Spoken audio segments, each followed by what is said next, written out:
C'est au Salon de l'Hôtel des Arts et Métiers de Paris que s'est tenue la 18e édition de la remise du prix Marius Lavet, ingénieur et inventeur. Et au-delà de récompenser 3 ingénieurs au parcours remarquable, cet événement est l'occasion pour tous, et notamment pour le président de la cérémonie, de faire passer des messages importants autour de l'innovation, de la recherche, du monde académique et sur le rapport avec les entreprises. Moi, je pense qu'il y a deux grands sujets. Un, il faut d'abord faire de la recherche désintéressée. C'est-à-dire que faire de la recherche en pensant qu'on va tout de suite faire une invention commercialisable, ça ne marche pas.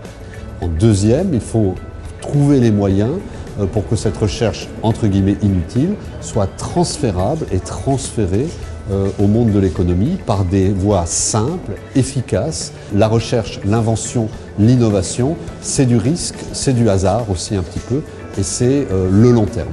Pour Fabien Guillemot, finaliste du prix 2019, cette cérémonie permet de mettre en exergue les passerelles entre le monde académique et l'innovation technologique. Pour des jeunes, en fait, c'est intéressant de voir que ces recherches, ces innovations étaient la concrétisation de disciplines extrêmement fondamentales. On a parlé du laser, on a parlé d'informatique, de mathématiques. Et c'est intéressant de voir pour nous, mais aussi pour les jeunes qui vont nous succéder, toute cette translation de disciplines très fondamentales en concrétisation industrielle, technique, et pour beaucoup au service des patients. André Lukalanic, finaliste également de l'édition 2019, profite de l'occasion pour conseiller les jeunes à se lancer autrement dans la recherche et l'innovation. Dire aux jeunes d'y aller, bien sûr. D'y aller où ? Est-ce que le grand rêve, c'est de faire une nouvelle application iPhone qui perd du temps aux gens, ou est-ce que c'est de rentrer vraiment dans des choses qui vont servir et qui vont changer les choses ? Par le biais de l'intérêt technique, on peut très bien attirer les jeunes vers une vision un peu plus stratégique. Et bon, ça c'est peut-être plus le job des écoles et des formations en général.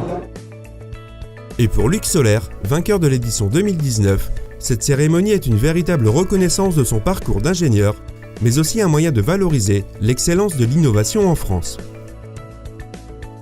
Et ce qui est important, c'est de donner envie.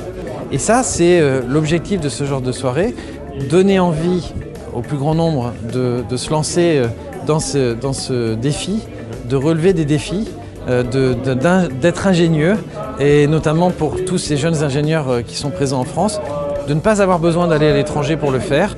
On l'a vu, c'est un prix qui est remis à des Français, donc c'est vraiment orienté pour ça, de façon à dire aussi, vous pouvez faire de grandes choses en France, on a la capacité de le faire, faites-le.